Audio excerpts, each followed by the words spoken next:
J'ai soif de ta présence, divin chef de ma foi. Dans ma faiblesse immense, que ferais-je sans toi? Chaque jour, à chaque heure, C'est vrai que je pense que à grandir dans la foi chrétienne, je réalise une chose, c'est que tout changement qui s'opère en nous, c'est à chaque fois, c'est un miracle que Dieu fait. On est tellement borné, on est tellement, on veut tellement, on est tellement travaillé par la chair, hein, que il est plus facile de se laisser aller que d'accomplir la volonté de Dieu. Et quelle patience Dieu a. Quelle patience Dieu a envers chacun de nous, en tout cas envers moi. Euh, je pense que je l'ai fait déborder de patience depuis que je suis au Seigneur. Mais c'est un Dieu qui pardonne, c'est un Dieu qui est gracieux, c'est un Dieu qui est extraordinaire et qui a le don de nous surprendre à chaque jour. Et là, il nous a pris, bien, il nous fait, à partir du point de départ, bien, il veut nous amener à ressembler à Jésus-Christ. Quelle patience il a, n'est-ce pas, bien-aimé? Quelle patience il a, quoi. Et à travers ça, ben, il nous demande de naître de nouveau, à travers sa parole, l'écoute de sa parole. Il nous amène aussi à nous repentir, à reconnaître que c'est vrai que c'est un cadeau qui est gratuit, mais en même temps, c'est que ça lui a coûté, lui, un prix extraordinaire pour que nous puissions bénéficier de ce cadeau. Et c'est la mort de son fils. Et après ça, il nous demande de nous convertir, et c'est un peu dans le troisième point que je vais parler aujourd'hui. Il y a la repentance qui est une question de cœur, ça s'opère à l'intérieur, et la conversion, c'est ce qui s'opère à l'extérieur. Et c'est ce que j'aimerais vous partager ce matin. Nous avons vu pourquoi le simple, on avait parlé de la repentance la dernière fois, nous avons vu pourquoi le simple regret, la tristesse que nous éprouvons face aux conséquences du péché n'était pas synonyme de la vraie repentance. Nous avons vu que la vraie repentance était non seulement un changement complet de l'idée que l'on se fait du péché, des sentiments que l'on éprouve à son égard, mais un changement d'opinion, de disposition à l'égard du péché. On ne voit plus ça comme étant un bonbon délicieux à aller manger, mais plutôt comme le péché, quelque chose qui cherche à nous faire mourir pour l'éternité. Et que c'est le malin qui utilise ces choses-là, quoi. Vous savez, j'ai compris une chose, moi, s'il n'y avait pas de plaisir, si l'homme ne trouvait pas son plaisir, un petit plaisir dans le péché, il pêcherait pas, quoi. Il pêcherait pas. Mais le malin est aussi un homme, quelqu'un de rusé, pardon, un esprit qui est rusé. Et il cherche à nous faire oublier les conséquences du péché. Et les conséquences du péché, on le sait, hein, pour celui qui s'est jamais, pour celui, celle qui s'est jamais repenti, eh bien, c'est l'enfer pour l'éternité, quoi. C'est être séparé de Dieu pour l'éternité, c'est quelque chose de, on est incapable, humainement parlant, souvent de tout capter de ce combat spirituel qui se fait autour de nous, quoi. Que Dieu ne passe jamais le premier dans nos vies, mais le deuxième. Toujours, toujours, toujours. Qu'on s'accroche toujours à quelque chose qui va nous empêcher, finalement, de vivre cette religion, cette communion avec le Seigneur, quoi. Ce matin, nous allons examiner le troisième mot qui est le mot conversion, un mot que nous utilisons à l'occasion, mais dont beaucoup de gens qui fréquentent l'Église ne saisissent pas le véritable sens de ce mot. Qu'est-ce que c'est la conversion? Il y a quelque chose de bien j'ai quelque chose de bien. Au Québec, on est le seul pays, parce qu'on aime bien les compromis aussi, un peu comme en Belgique. J'ai appris que la Belgique, c'était un pays de compromis, hein. Eh bien, quand on a eu à décider si on devait choisir les mesures anglaises ou les mesures métriques, eh bien, nous, on a pris les deux. Fait que alors, ça veut dire que c'était difficile aussi de ne pas le faire puisqu'on achète les voitures, on fait venir les voitures des États-Unis qui sont avec des mesures anglaises. Donc, nos mécaniciens, eux autres, ils doivent se promener avec deux coffres d'outils. Un pour le métrique, pour les voitures européennes, et un pour les voitures anglaises. Et on a, pour celles qui font la couture, on a je sais pas si vous avez un mètre en bois là pour. Oui, bon, OK. Nous, on a ça, nous, on appelle ça une verge, hein, parce que c'est un petit peu plus court que le mètre, mais on a le mètre d'un côté, et on a quand on le tourne de l'autre côté, eh bien, on a le système anglais, quoi, mais la verge. Alors, ça commence en pouces, en pied, et après ça se développe comme ça, quoi. Je sais pas pour le pied quelle grandeur qu'ils ont choisi, mais en tout cas, nous, on sait que c'est 12 pouces, voilà. Alors, c'est 12 pouces un côté de l'autre. Mais ce qui est intéressant, c'est pour en venir à parler de la conversion. Quand moi, je suis habitué, quand je veux convertir le système anglais en système métrique, je fais juste changer ma lecture des choses, je fais juste tourner de l'autre côté et j'ai le système métrique de l'autre côté. Et la conversion, c'est un peu ça, finalement. Moi, je vis dans le monde, mais en même temps, en tant que non-chrétien, et je rencontre le Seigneur Jésus-Christ, il me dit maintenant, écoute, tu vas vivre autre chose. Et pour vivre cette autre chose-là, tu dois te convertir. Tu dois changer ta lecture de ce que tu vois à l'extérieur et de ce que tu ne vois pas qui t'attend pour l'éternité. Et le combat, il est là, bien-aimé. Le malin veut toujours nous ramener dans le premier système qu'on a connu. Mais Dieu veut nous faire sortir de ce système-là en Jésus-Christ pour nous faire vivre déjà, finalement, dans le domaine de l'éternité, dans le temps de l'éternité. Et à partir du moment où on a pris cette décision de renoncer à ce que le monde nous offre pour vivre ce que Dieu nous offre, eh bien, on ne fait plus partie de ce monde. Mais en même temps, on représente vraiment Christ. Les gens le voient la différence. Les gens voient la différence, bien-aimés. On n'est pas obligé d'apprendre la Bible par cœur. Oui, pour nous, oui. Mais on doit être une Bible, finalement, ouverte pour les gens. Alors voilà, mais je vais continuer parce que je ne vais pas prendre je vais pas ouvrir trop de parenthèses. Et voilà.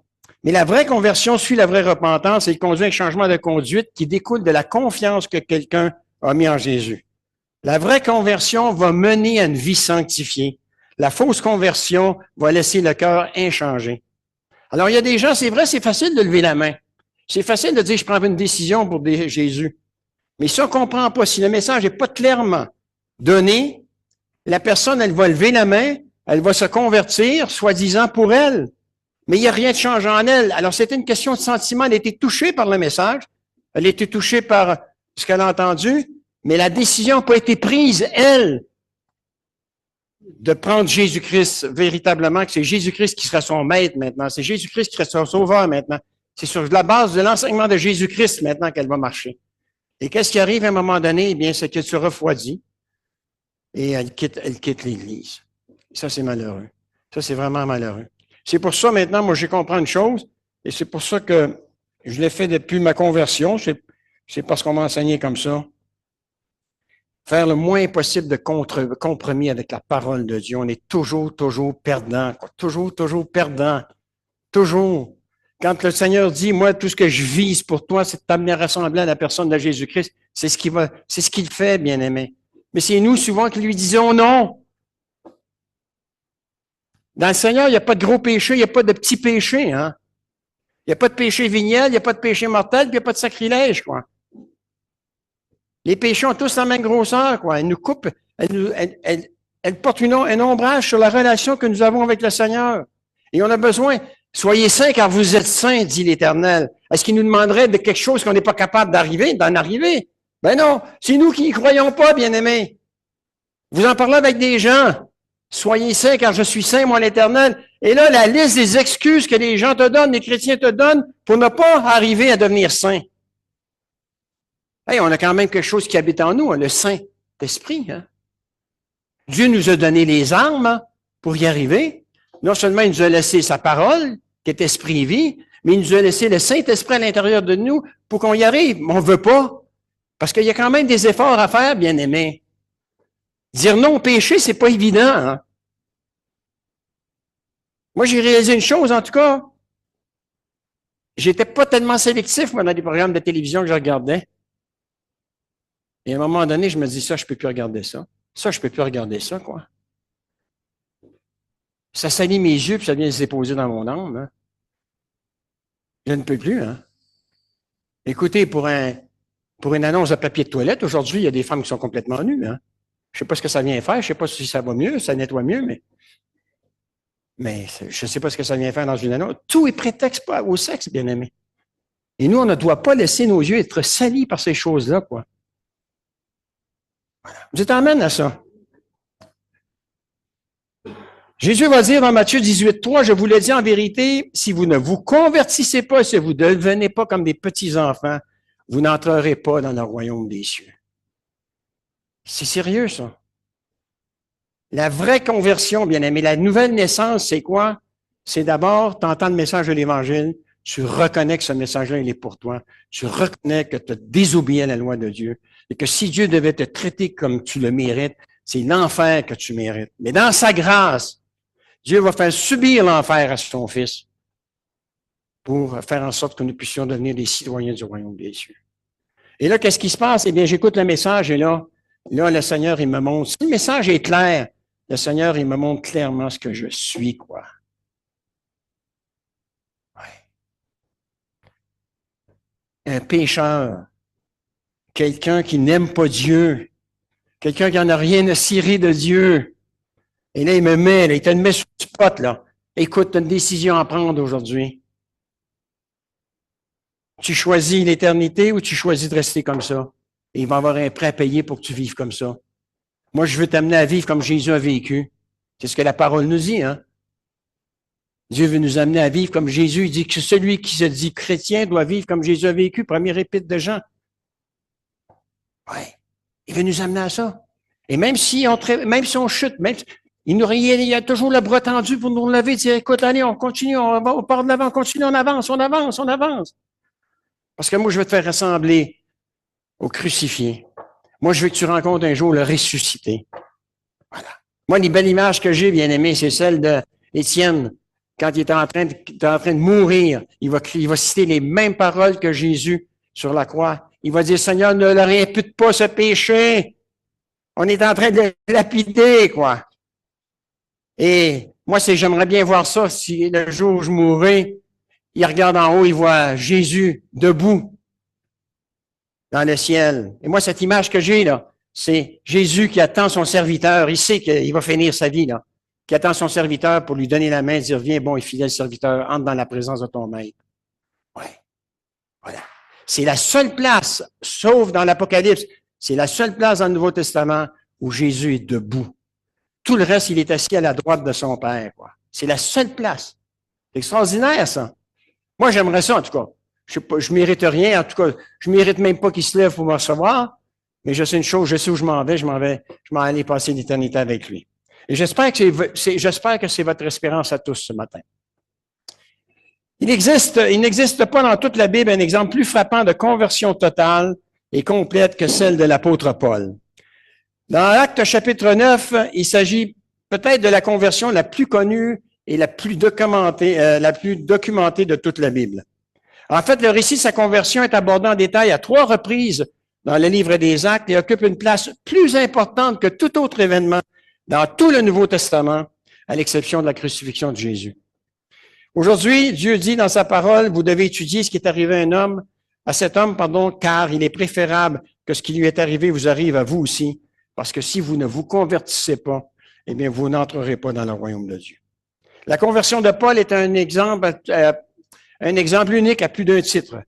Voilà pourquoi nous ne pouvons pas affirmer qu'il existe un modèle unique de conversion dans la Bible. Certains d'entre vous se sont convertis à l'Église, certains se sont convertis en lisant la Bible, et d'autres après avoir entendu le message de l'Évangile. Il y a plusieurs façons de se convertir. Ce qui compte, bien aimé, c'est d'être vraiment converti. C'est ça qui compte, bien aimé. Voilà. Comment savoir si on est véritablement converti? La vraie conversion, le texte grec le définit comme ça, la vraie conversion est un changement profond et durable qui se produit à la fois dans les désirs, dans l'attitude et la conduite de quelqu'un lorsque celui-ci s'est tourné vers Dieu pour recevoir le pardon de ses péchés. Quand Jésus dit, si quelqu'un veut venir avec moi, qu'il cesse de penser à lui-même, qu'il porte sa croix et qu'il me suive, c'est vraiment ça. C'est vraiment ça la conversion. Tu ne peux pas être un disciple de Jésus si tu ne renonces pas à toi-même.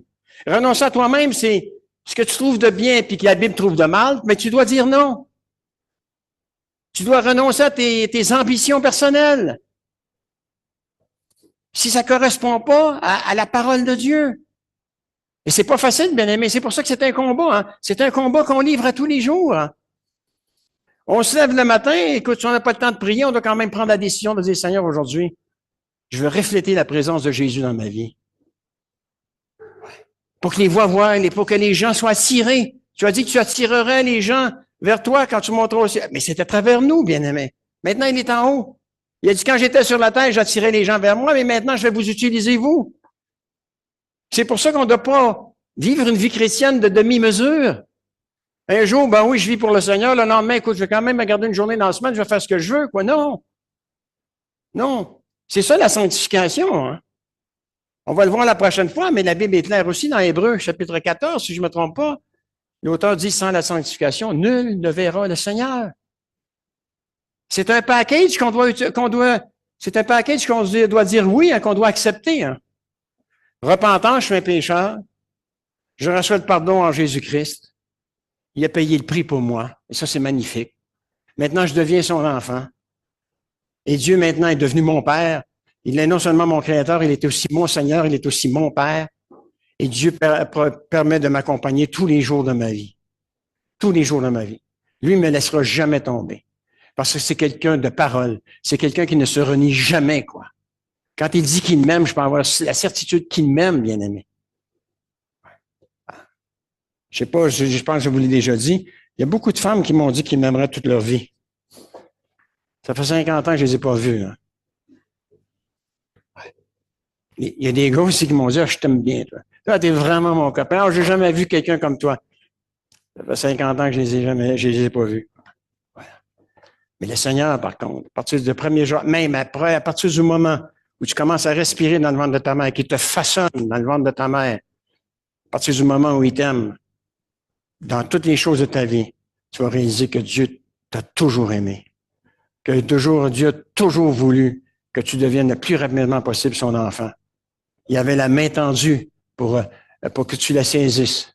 Mais nous, bien-aimés, on est venu au monde avec le péché qui habite en nous. On vient pas au monde pécheur, on vient au monde avec le péché qui habite en nous et on devient pécheur. Nulle part dans la Bible nous dit qu'on vient au monde pécheur. Nulle part. Paul, le plus loin qu'il va, c'est qu'on est venu au monde avec le péché qui habite en nous et ça prendra pas de temps que le péché va se manifester en nous. Moi, ça me fait rire. Mon fils vient d'avoir mon dernier sa femme, pas lui, mais sa femme vient d'avoir une petite fille. Et moi, les gens la prenaient dans ses bras, le petit ange, le petit ange. Hein. C'est vrai que c'est un petit ange. Hein. Il en est juste le temps de deux d'en haut puis deux d'en bas. Dans sa bouche. C'est des vraies lames de rasoir, hein. Ouais. Le petit ange, ben, il y a le péché qui habite en lui. Tu ne seras pas obligé d'y montrer à faire le mal, c'est inné. Mais tu vas devoir lui montrer ce qui est bien, par contre. Ouais. C'est ça le péché qui habite en nous.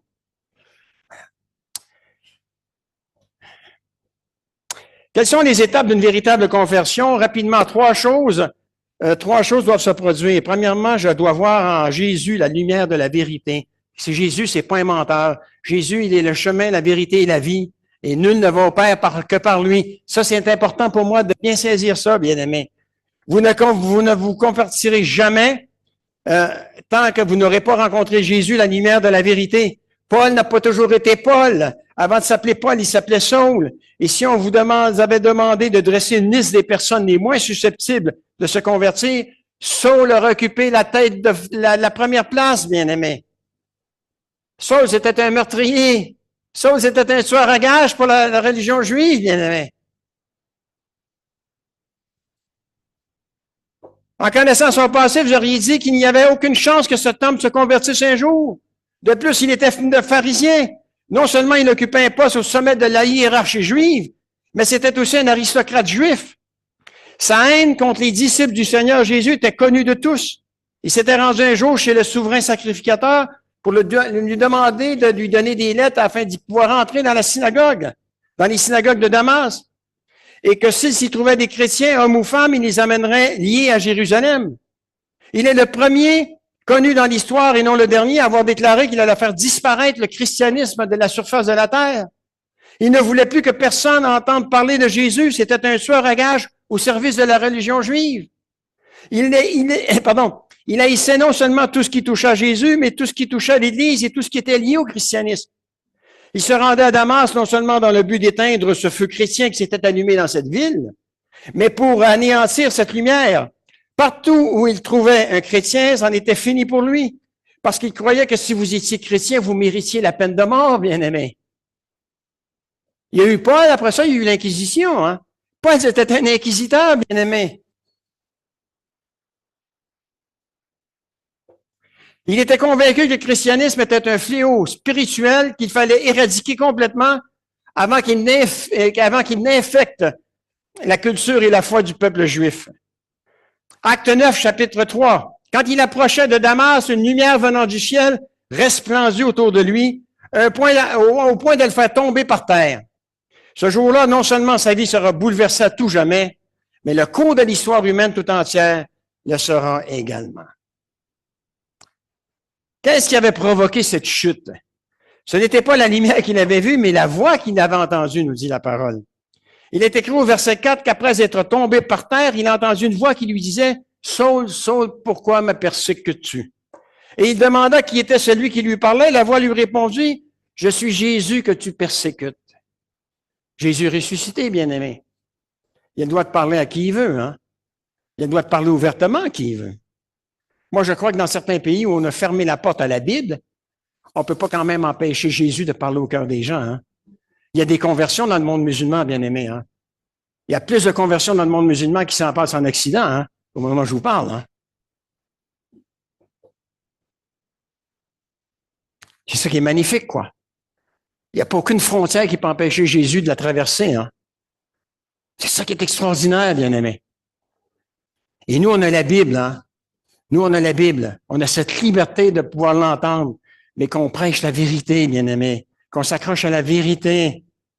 Il y a une église à Houston, je vous dirai pas comment il s'appelle, parce qu'en Belgique, on n'a pas la liberté de parole comme au Canada et aux États-Unis, mais c'est un beau, il est vraiment beau, hein? Il est vraiment beau, on a l'impression qu'il vieillit pas, ce pasteur-là, hein? Mais il ne prêche que la pensée positive, quoi. Il y a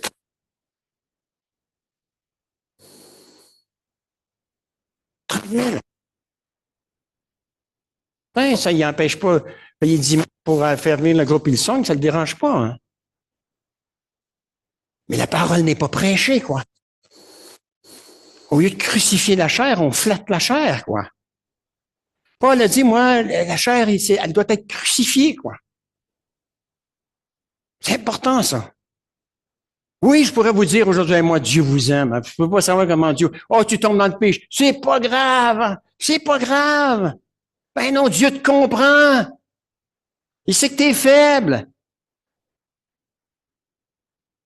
Et là, tu vas te faire inviter dans toutes les églises, hein. Moi, honnêtement, bien aimé, là, mon ministère, c'est pas de faire en sorte de livrer des messages, me faire inviter dans toutes les églises, hein. Moi, je suis là pour prêcher ce que le Seigneur a mis dans mon cœur. Moi, je suis là pour vous prêcher, bien aimé, ce qui m'a amené à me convertir. Moi, c'est le cœur de mon message, ça. Ouais. J'étais perdu, Dieu est venu me chercher, Dieu m'a trouvé. Et en Jésus-Christ, je suis devenu une nouvelle personne, bien aimée. Juste au moment où je partais dans la richesse, bien aimé, j'étais en affaires, j'étais en train de développer des franchises. Partout. Juste là, Dieu est venu me chercher, bien aimé. Ouais. Et il était temps qu'il vienne me chercher. Parce que mon Dieu, ça aurait été l'argent. Ouais. Et aujourd'hui, bien aimé, si on veut que ce monde-là soit sauvé, si on veut que cette génération-là change de voie, bien aimé, on doit, en tant que chrétien, ne pas faire de compromis avec la parole et leur prêcher la parole de Dieu. Moi, quand je prêche aux gens sur la rue, bien aimé, quand j'annonce l'évangile sur la rue, je ne le fais pas pour me faire aimer, moi. Absolument pas, quoi. Moi, ce que je vois, c'est une homme qui est perdue, quoi.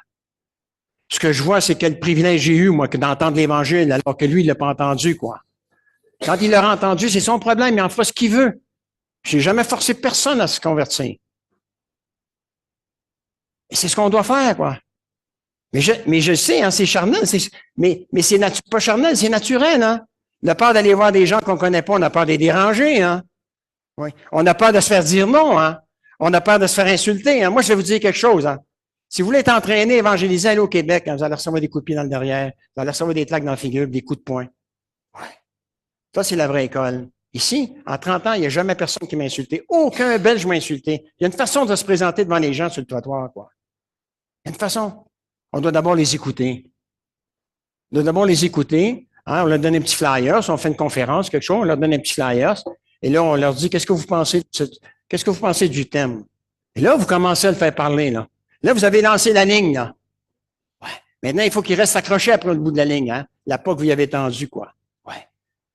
Ouais. Et vous le laissez parler. Ouais. Quelqu'un qui me dit, ah, moi, je crois en rien. Mais qu'est-ce qui vous a amené à croire en rien? C'est intéressant, ça, monsieur. C'est pas tout le monde qui me dit ça, qui croit en rien. Vous le laissez parler. Vous savez pourquoi on parle? On a tellement peur qu'il nous pose une question qu'on n'aura pas de réponse. C'est ça le problème. Laisse-le parler. L'esprit est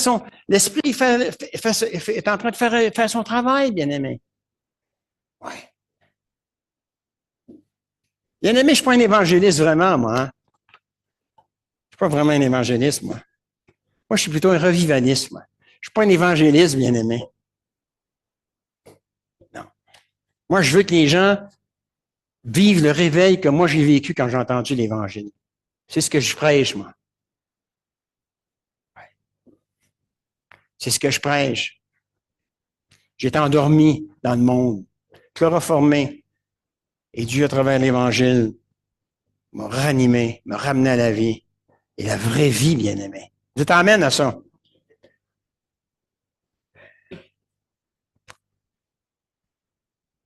Imaginez ce que Saul a pu penser à ce moment-là, lorsqu'il a entendu Jésus. Il s'est peut-être dit, c'est pas possible, j'entends des voix. J'entends des voix, tout le monde sait qu'à Jérusalem, que ce Jésus est mort, cloué sur une croix. Le centurion romain qui était là quand il a rendu son dernier soupir m'a rapporté ses dernières paroles. Père, tout est accompli entre tes mains, je remets mon esprit. C'est pas possible que ce Jésus, c'est pas possible, Jésus est mort, quoi. Bien-aimé, lorsque Saul a entendu, je suis Jésus que tu persécutes, non seulement ces 6 petits mots nous auront pour conséquence de faire tomber tous les murs de son incrédulité, mais il ne pouvait qu'arriver à une seule conclusion. Jésus n'était pas mort, il était vivant parce qu'il est le Seigneur ressuscité. Et je vais être très honnête avec vous, bien-aimés, j'espère que j'insulterai pas personne. Si vous étiez convaincu dans votre cœur que Jésus-Christ était ressuscité, bien-aimés, vous partageriez cette vie-là. Vous partageriez ce Jésus aux gens, bien-aimés. J'ai rien de plus que vous. Moi, je vous regarde, je suis pas le plus intelligent dans la salle, bien-aimé. Je suis pas le plus habile non plus, bien-aimé.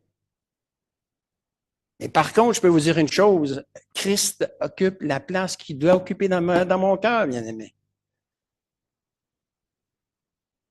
Et je suis attristé de voir qu'il y a des chrétiens qui font des compromis dans leur foi. Parce qu'ils ont peur d'être insultés. Parce qu'ils ont peur de perdre ci, parce qu'ils ont peur de perdre ça.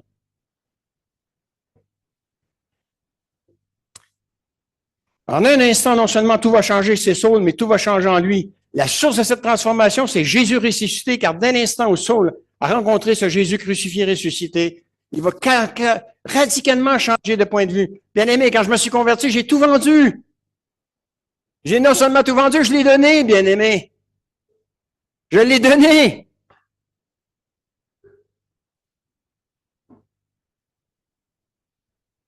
Je ne perdais rien à tout donner. Parce que mon piège s'est arrêté si j'avais eu un gros montant d'argent. J'aurais peut-être fait commencer ma vie chrétienne à faire des compromis. Je l'aurais peut-être jamais accepté. Je l'aurais peut-être rejeté, bien aimé. L'amour de l'argent est le commencement de tous les. Oui. Notre problème en Occident, c'est que les chrétiens ont trop d'argent dans leur compte de banque, bien aimé. On a trop d'argent. Vous vous souvenez ce qui se passait dans le livre des Actes? Les gens avaient tout vendu. Je vous dis pas que c'est ça que Dieu demande, c'est une autre époque. Mais bien aimé, si l'argent nous empêche de pouvoir témoigner, ben donne de l'argent. Donne de l'argent. Soutiens ton Église. Soutiens ceux qui dirigent l'Église.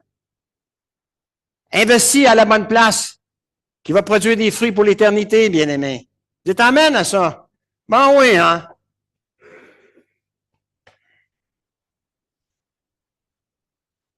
En rencontrant Jésus, Saul avait non seulement compris qu'il était un pécheur, qu'il avait besoin d'un sauveur et que le sauveur était Jésus-Christ, qu'il était maintenant revenu de la mort à la vie. Si Paul, dans un premier temps, a rencontré celui qui est la lumière de la vérité, dans un deuxième temps, il va prendre la décision de laisser Jésus vivre sa vie en lui. Et ça, bien aimé, c'est le deuxième problème qu'on rencontre quand on se convertit. Maintenant, dire comme Paul, ce n'est plus moi qui vis, c'est Christ qui vit sa vie à moi. Et la vie humaine qui est la mienne, maintenant, je la vis dans la foi au Fils de Dieu, qui m'a aimé, qui a donné sa vie pour lui. Galates chapitre 2, bien aimé. Je suis même pas encore rendu là, moi.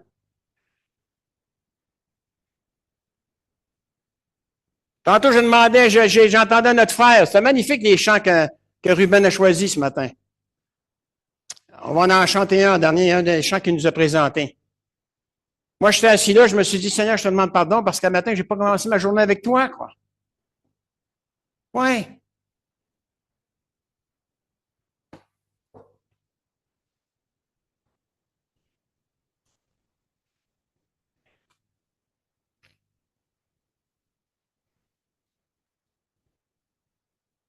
Cette rencontre avec Jésus va non seulement changer aussi d'avis sur la religion, sur le judaïsme, sur lui-même, sur l'Église et sur le christianisme. Si vous vous posez simplement cette question, qui es-tu, Seigneur, et que vous la posez avec sincérité, je peux vous promettre que vous trouverez la bonne réponse. Permettez-moi de vous rappeler qu'il est, c'est le Seigneur crucifié, ressuscité. Il est le roi des rois, celui qui règne sur tout l'univers, en qui se trouve la lumière et la vérité. Bien-aimé, adorer Dieu, c'est l'adorer pour ce qu'il est. Louer Dieu, c'est l'adorer pour ce qu'il fait dans nos vies, bien-aimés. Voilà. Dieu, il est unique, bien-aimé.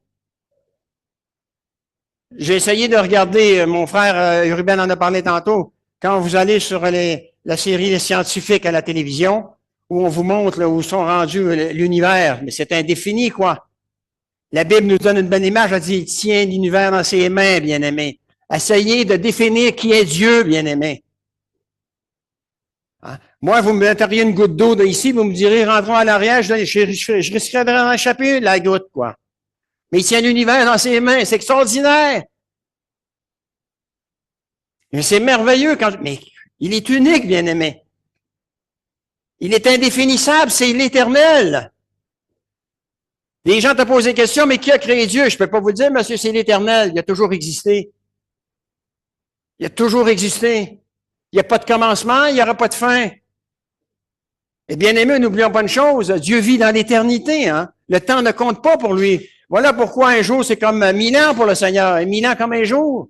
Nous, on vit dans les secondes, les minutes, les heures, les années, les siècles, mais pas lui. Pas lui, il se suffit à lui-même, il n'y a pas besoin de nous. S'il n'y avait pas eu ce plan de rédemption pour chacun de nous, bien aimé, qui avait passé l'éternité à vivre tout seul, il n'aurait pas fait de dépression. Hein? Il se suffit à lui-même. Il est capable de vivre par lui-même, bien aimé. Mais il a choisi dans sa grâce que vous et moi, nous passions l'éternité avec lui, bien aimé. Avec tout ce que la Bible nous dit dans l'Apocalypse, bien aimé. Cette nouvelle terre et ces nouveaux cieux. La Bible nous dit que la première fois, il a voulu détruire la terre par le déluge. La prochaine fois, ça va être le feu, par le feu. Une petite boule, puis, elle va s'enflammer, quoi. Tout va disparaître. Et il va recréer des nouvelles choses. Pour nous, bien aimés. Fini les nids de poules là, dans les rues, dans la Nouvelle-Jérusalem. Les rues vont être pavées d'or, nous dit la parole. Merveilleux, ça. Hein? Merveilleux. Plus de tests de suspension ici quand on descend. Hein? C'est magnifique, quoi.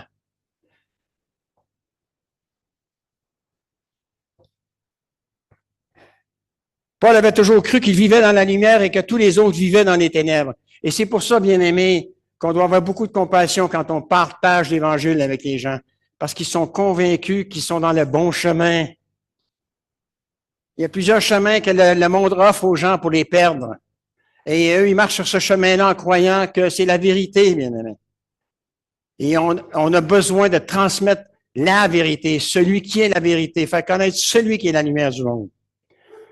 En rencontrant Jésus, il réalisa que c'était lui qui vivait dans les ténèbres et que c'est lui qui avait besoin de voir celui qui est la lumière du monde. Il venait de comprendre non seulement que ce n'était pas sa fidélité envers sa religion qui le réconcilierait avec Dieu, mais que c'était cette rencontre qu'il avait eue avec Jésus qui allait le transformer radicalement.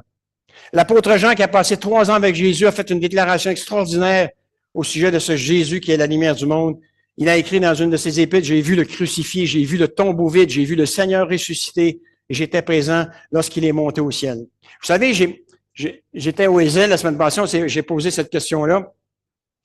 Ce qui serait bien pour le message de Pâques. Pierre est rentré dans le tombeau, il a vu et il a cru. Moi, la question, on devrait se poser, mais comme titre de message, mais qu'est-ce qu'il a vu pour croire? Puisque Jésus n'était pas dedans.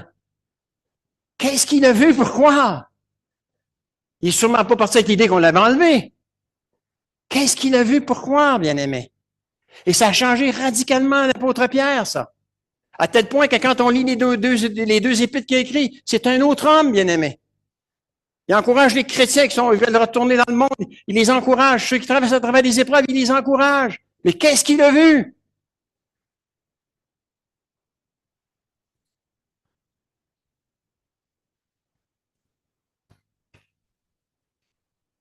Je lis ce livre depuis 43 ans. Non seulement je rencontre ce Jésus ressuscité, mais je fais aussi l'expérience de sa présence à chaque jour, ce qui me permet de l'aimer davantage, parce que je sais qu'il est vivant. Si vous ne croyez pas que Jésus est vivant ce matin, prenez une Bible, allez à l'Évangile de Jean, lisez-la avec un cœur humble et avec un esprit ouvert, en disant, oh Dieu, veux-tu te révéler à moi? Je peux vous dire une chose, le Seigneur va relever le défi. Si vous voulez vraiment vous intéresser à Jésus, il va relever le défi. Il va se faire connaître à vous. Même autrement, au-delà de ce que vous aviez pu imaginer, bien-aimés.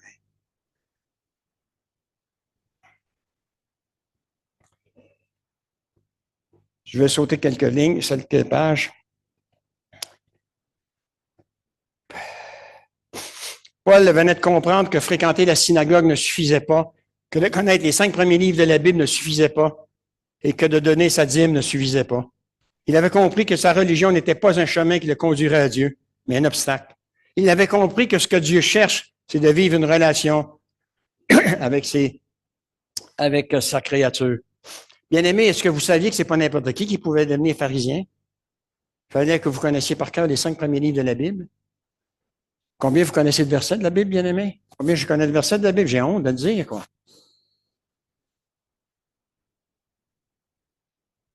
Les 5 premiers livres. Quand tu arrives dans le livre des Nombres, ça a tout été fatigant, hein? Elle n'a pas tu te trompes d'un chiffre, hein? Ouais.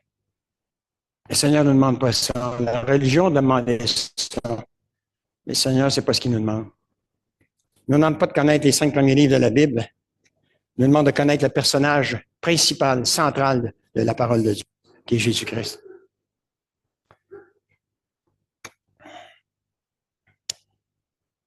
Il avait compris que Jésus n'était pas mort pour que nous pratiquions une religion dite chrétienne, mais pour que nous le connaissions de façon personnelle.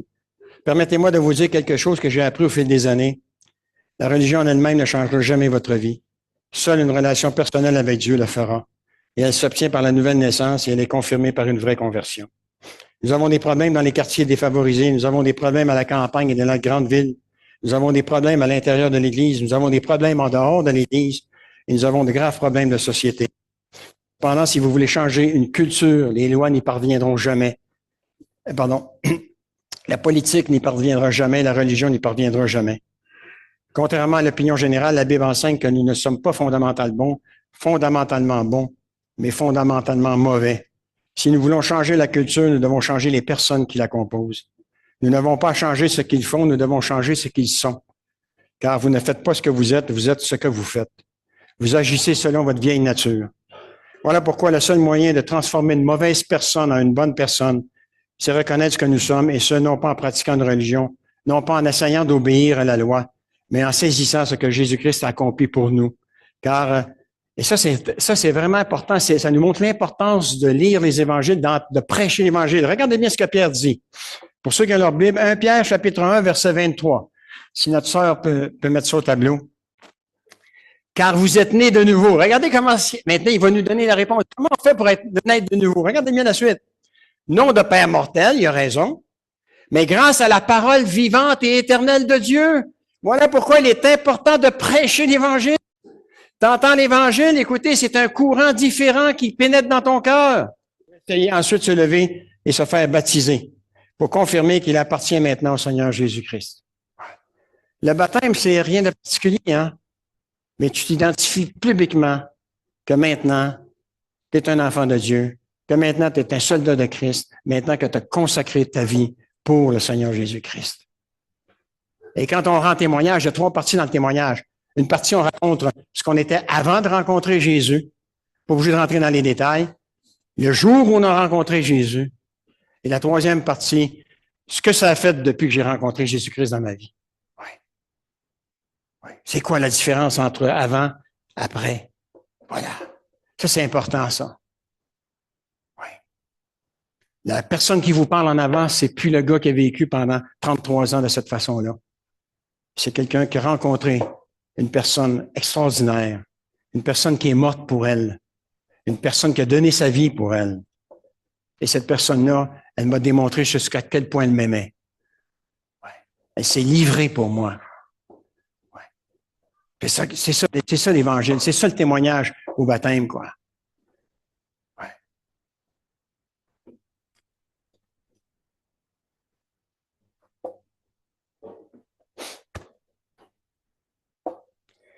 Si quelqu'un doutait encore de la transformation radicale de Paul ce jour-là, il lui suffisait d'aller à la synagogue et de l'écouter parler. Il se serait dit en lui-même, c'est un autre homme. Il y a eu un changement radical en lui. Cet homme est devenu un autre homme en donnant sa vie à Jésus-Christ. L'homme qui, quelques jours auparavant, haïssait l'Église, prêche maintenant avec ferveur au sein même de l'Église. Celui qui était animé d'une haine à l'égard des chrétiens est devenu celui qui prêchait un message d'amour à ces mêmes chrétiens. Voilà le signe d'une véritable conversion. Saul avait maintenant une autre vision des choses. Il avait radicalement changé. Ou si vous voulez le prendre autrement, Dieu l'avait complètement changé. Il va prêcher le même message que Pierre. Repentez-vous et convertissez-vous afin que vos péchés soient pardonnés. La vraie conversion fait suite à la repentance. Elle produit un changement radical dans votre cœur qui va vous amener à un changement radical de comportement dans votre vie. La vraie repentance constitue le moment où vous prenez conscience que quelque chose de nouveau a pris vie en vous, bien-aimés. C'est non seulement un changement radical de direction, mais un bouleversement moral et spirituel qui se passe en vous. Vous étiez mort spirituellement à cause de vos péchés, nous dit la parole. Et en Jésus-Christ, Dieu vous ressuscite pour faire vivre avec lui pour l'éternité, pour vous faire vivre comme lui vivait quand il était parmi nous.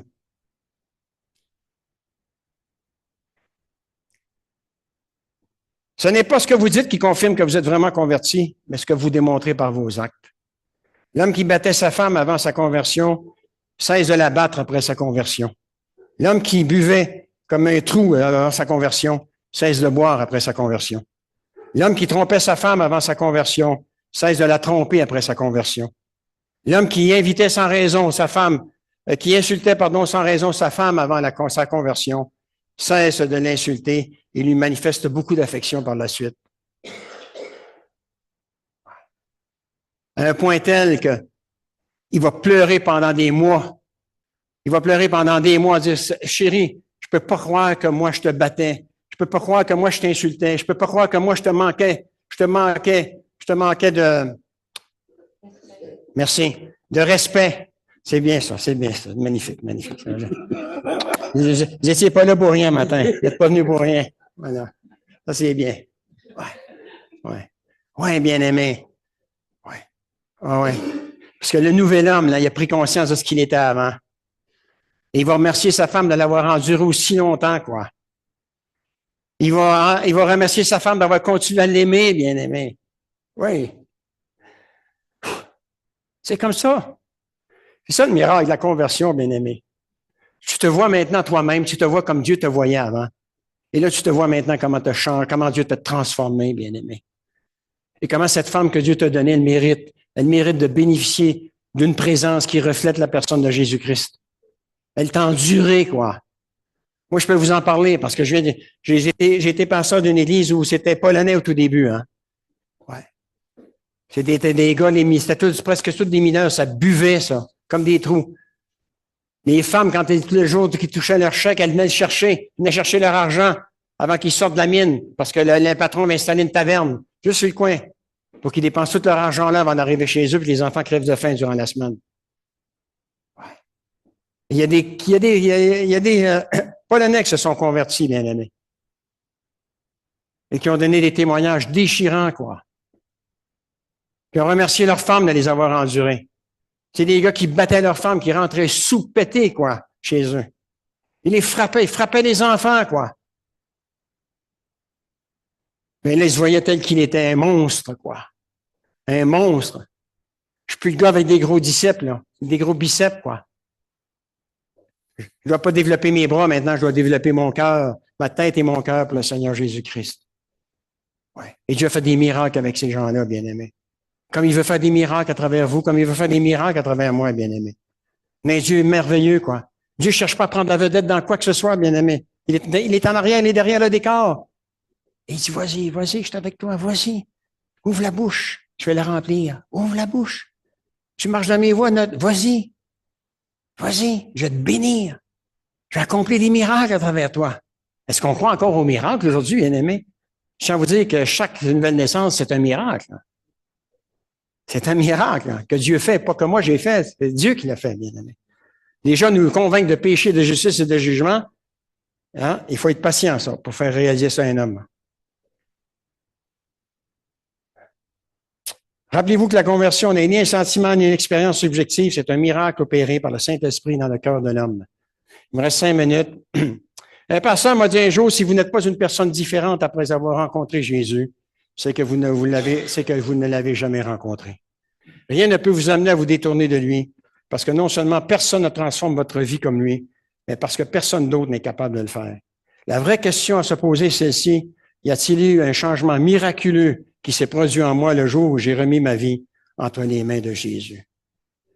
Peu importe que vous soyez né dans l'Église, peu importe que vous soyez dans le monde, c'est le même salut pour tout le monde, c'est la même repentance pour tout le monde. Et je vais vous dire quelque chose, c'est plus difficile souvent pour quelqu'un qui est né dans l'Église de se repentir et de se convertir qu'un gars qui vient du monde, quoi.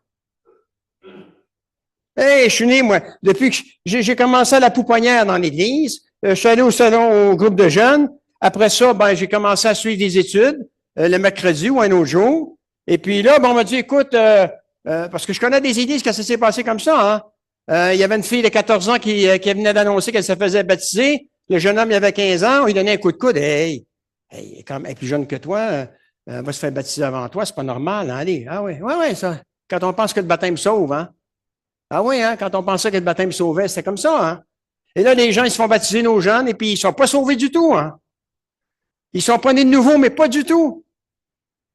Tu lui dis, écoute, pourquoi tu t'es fait baptiser? Ben, parce qu'on me l'a demandé. Pas de raison, hein? Pourquoi t'es-tu fait baptiser? Parce que j'ai rencontré le Seigneur Jésus-Christ, il s'est révélé dans ma vie, quoi. Voilà. Voilà, j'ai constaté que j'étais perdu, même si je suis né dans l'Église, quoi. J'ai écouté des témoignages, ça fait peur, quoi.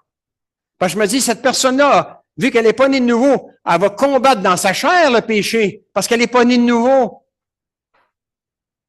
Et à un moment donné, elle risque d'abandonner l'Église, hein. On va se dire, mais il y a quelle différence qu'il y a entre un chrétien et quelqu'un qui ne l'est pas, quoi.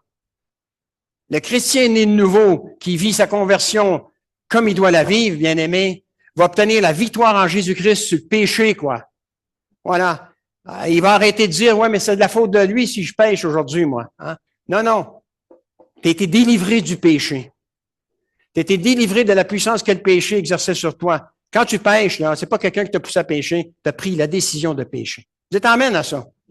Maintenant, en terminant.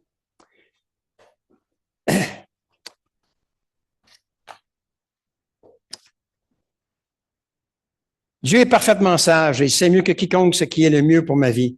Il est le Tout-Puissant. Il a la puissance d'accomplir ce qui est le mieux pour moi. Dieu m'aime plus que ne m'aime qui que ce soit d'autre. Par conséquent, la chose la plus logique que je puisse faire, c'est d'abandonner ma vie à Dieu. Que puis-je faire de plus? Qu'ai-je à dire de plus? L'apôtre Paul avait la même conviction. Peu importe ce qui m'arrive lorsque nous sommes dans la volonté parfaite de Dieu, nous occupons la place la plus sûre au monde, bien-aimés. Vous dites amen à ça? Hein? Puissions-nous répéter dans notre cœur ces paroles que je vous ai données tantôt, prononcées par l'apôtre Paul.